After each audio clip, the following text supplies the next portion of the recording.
Namaste, it's time to go live on another bicycle live stream. It's Sunday, May the 30th at 6:37 a.m. It's a coolish 14 degrees and I've ridden about 28 kilometres this morning, just up at Broadbeach Waters. And this morning's topic is ethics disappear when greed becomes God. But before I get into this morning's topic, I just want to reflect on yesterday's Gold Coast Vegan Festival, the first Gold Coast Vegan Festival organised and run by a couple of vegan friends of mine. Just want to give thanks for everyone that came along to support the vegan businesses. I was on the Animal Justice Party stand and we signed up quite a number of new members to support the party, which is fantastic because it relies on membership in order to survive, to be able to put representatives into government. And I spoke to a lot of people. Woo! Jeez, did you see me duck then? That dog scared the hell out of me.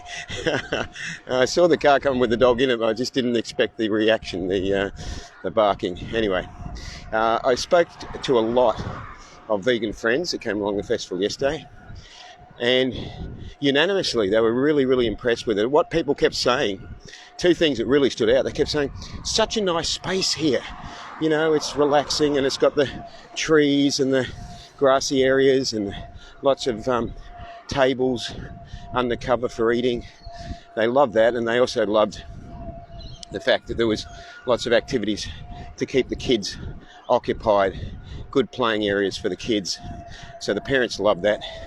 And it was good to see the long lines of people supporting the vegan food vendors. And as I say, we had a lot of people come along and sign up to help the animals at the Animal Justice Party. So all in all, a success. And I was felt privileged to be part of it. So one of my regular live stream viewers asked me to do a topic in relation to money. And so that is this morning's topic: ethics disappear when greed becomes God.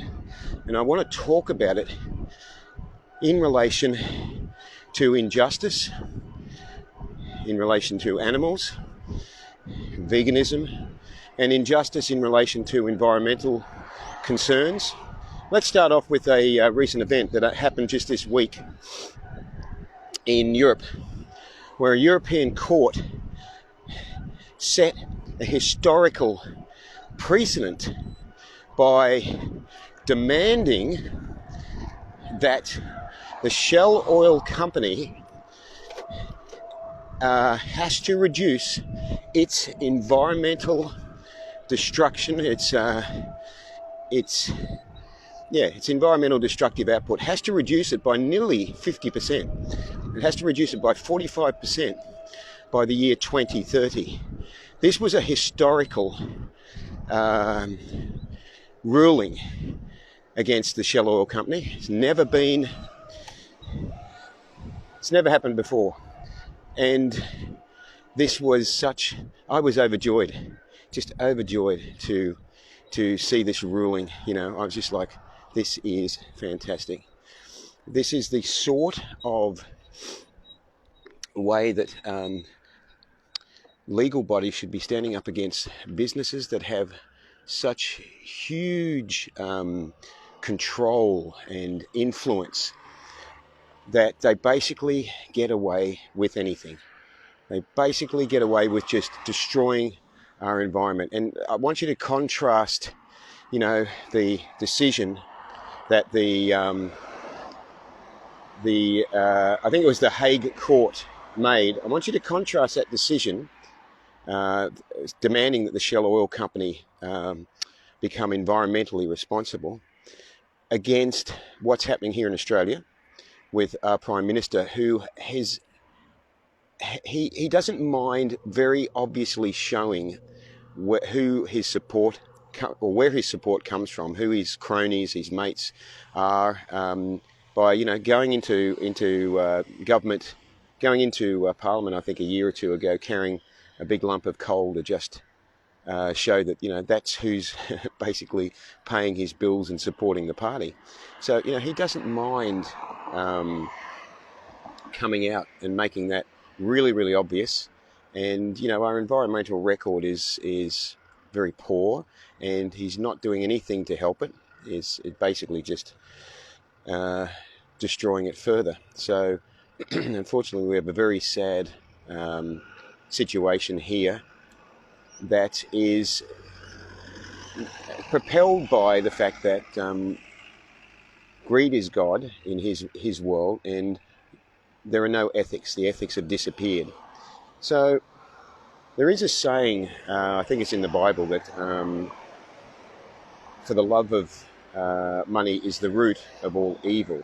And it's interesting because a lot of people misinterpret that and leave out the first 4 words, and they say money is the root of all evil, as if that is the problem that we're facing in the world, one of the problems we're facing in the world today, and it is the reasoning behind why we have such unethical behavior.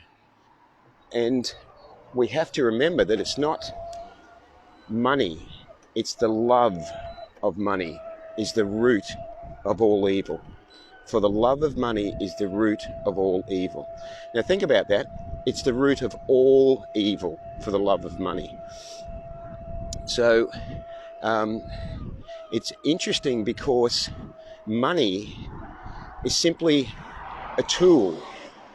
It's a tool in the way that social media is a tool that I'm using now. It's a tool that I can use, social media for instance, or money, I can use selfishly or selflessly. I can use it to satisfy my own needs, or I can use it in service to others. So I can use social media now and do a video talking about topics that hopefully create awareness and help others along the path.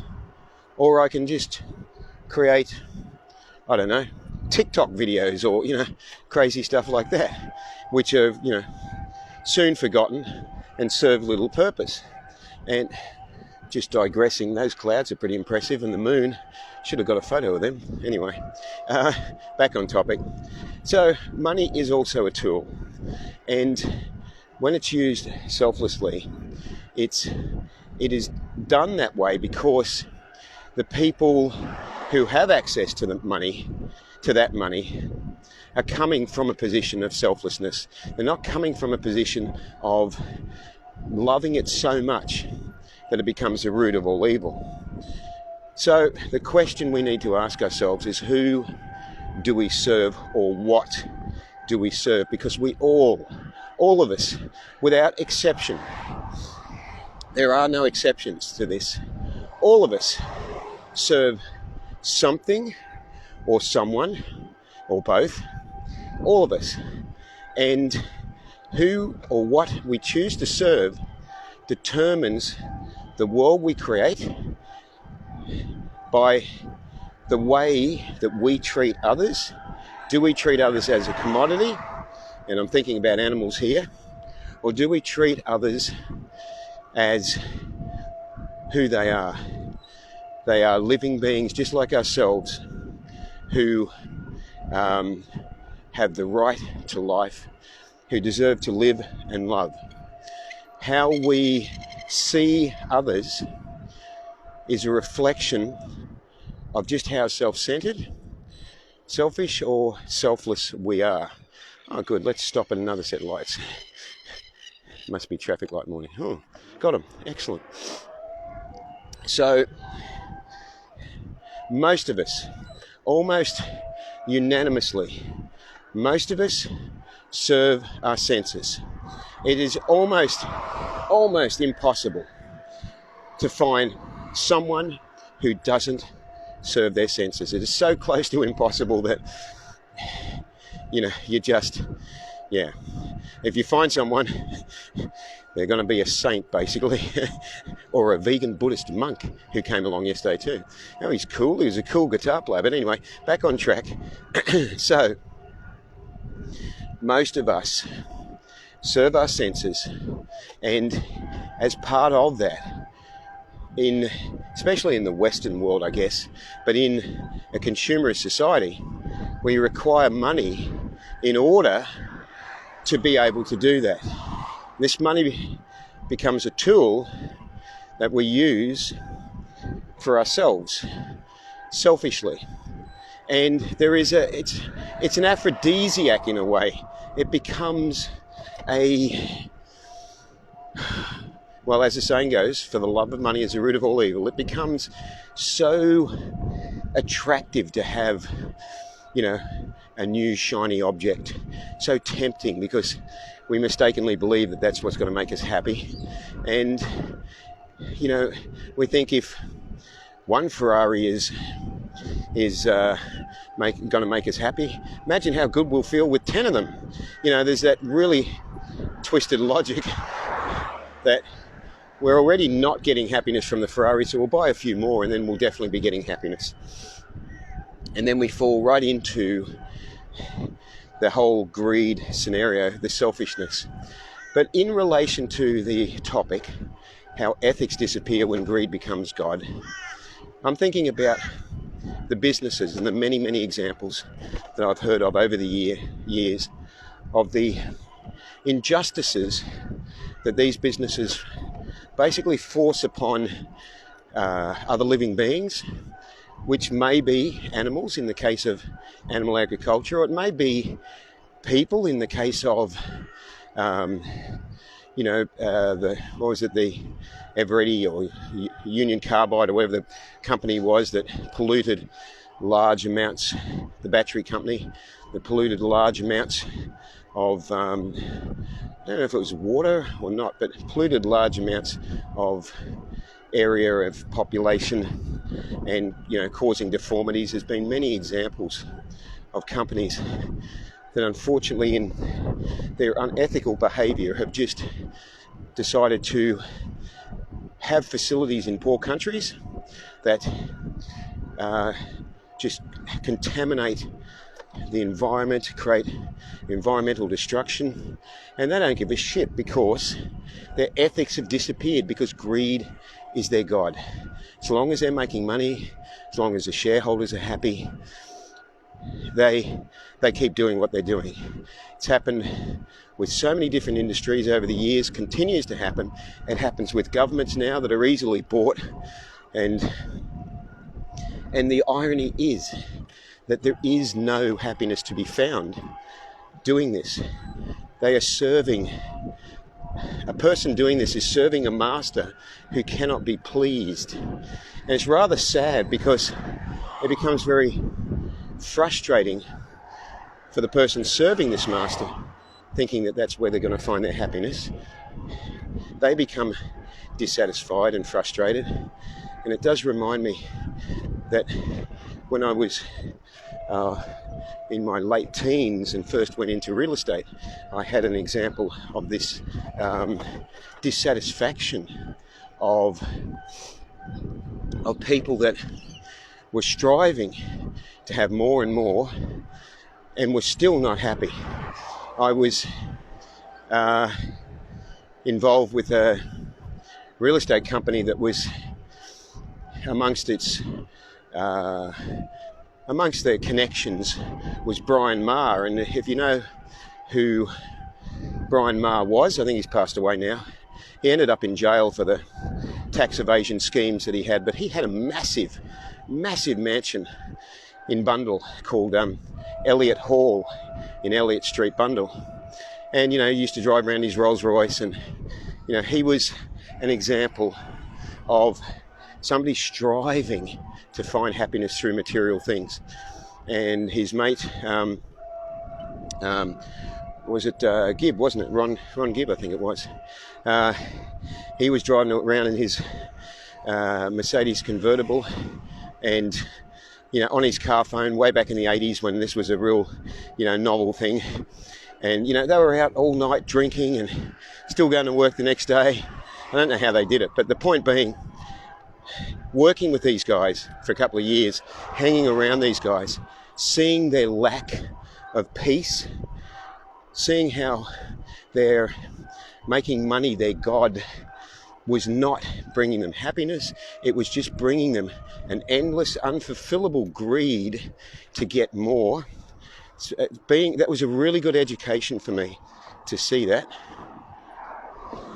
because I remember thinking they were a great example of how not to live life, how not to treat people, and how not to treat ourselves. And I thank them for that, because I learnt from them. So I hope I've given you something to think about, to understand that ethics disappear when greed becomes God, that we have a personal responsibility to use money as a tool to be able to live our life, and then to be able to give to others as well. Not to use it as a tool to be so selfish that we just amass huge amounts of material goodies that we can't get happiness from.